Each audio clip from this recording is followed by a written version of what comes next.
everyone. In this video, we are going to cover a demo of a lessor's risk submission. So go ahead and select lessor's risk only. Once you've clicked into here, you're going to see all the options for the different lines of business. So we can choose to do a package, which is a combination of general liability and property, or we can quote monoline GL, monoline property, or excess liability. So continue to submission. And I'll jump over to this tab where I have the application pre-filled to make it move a little quicker. So we'll start by selecting our class of business. We have our habitational classes, apartments and dwellings, along with vacation rentals. And then you also have your commercial buildings. In this example, we are going to quote a single family dwelling, and I'll go ahead and hit next to move on to the next tab. General information is exactly what it sounds like. You're going to enter the named insured, entity type, mailing address, description, and then kind of your exactly what it sounds like, general information, have they been non-renewed, any losses to report, etc. Moving on to the eligibility tab, this is where we're going to collect a lot of the underwriting information for the general liability portion. Moving along to the property details tab is where we're going to enter the building characteristics. If you need to schedule multiple locations, you can do that very easily. Just select add building. And then if this is two buildings at the same location, you can leave this as location one. If it's the same named insured that owns two buildings at two completely different locations, we do want to keep those on the same policy, but then you would want to indicate that this is actually an entirely separate location where this building is located. You can move through the remaining sections here if there's any additional safeguards.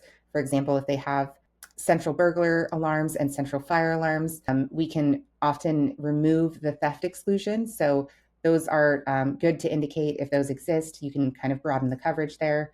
So generally speaking, if the building is more than 50 years old, our markets are going to be looking for complete updates to electrical, plumbing, HVAC, and the roof within the last 20 to 25 years, depending on the carrier.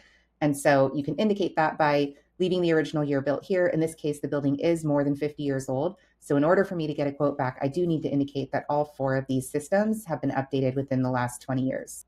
Move on to the coverages section to indicate the building value. Something to note when calculating TIV, the total insured value, that is going to be inclusive of your building value, your any contents requested, and the business interruption value. So if Westchester's maximum TIV is 2.5 million, all three of these fields should total up to under 2.5 million. For VAVE, 3.3, depending on the market. And then we'll move over to the exposures tab. In this case, we are looking to understand how many dwellings are present. In this case, it's just the one single family dwelling. Again, if there were multiple locations or multiple buildings I would schedule, I might say there were 3 or 4 dwellings that this insured is looking to cover. If it was a commercial building, you would see square footage where we're looking for the square footage of the building. If it was apartments, we'd be looking for the number of units in that apartment. So just look for what value is indicated here, and that'll be your clue on what number to input. And then from here, we're essentially done. We enter in our requested effective dates. Try to keep this within 30 days. If you're looking to quote renewals or accounts further out, that's okay. But most of our markets will not provide quotes more than 30 to 45 days out.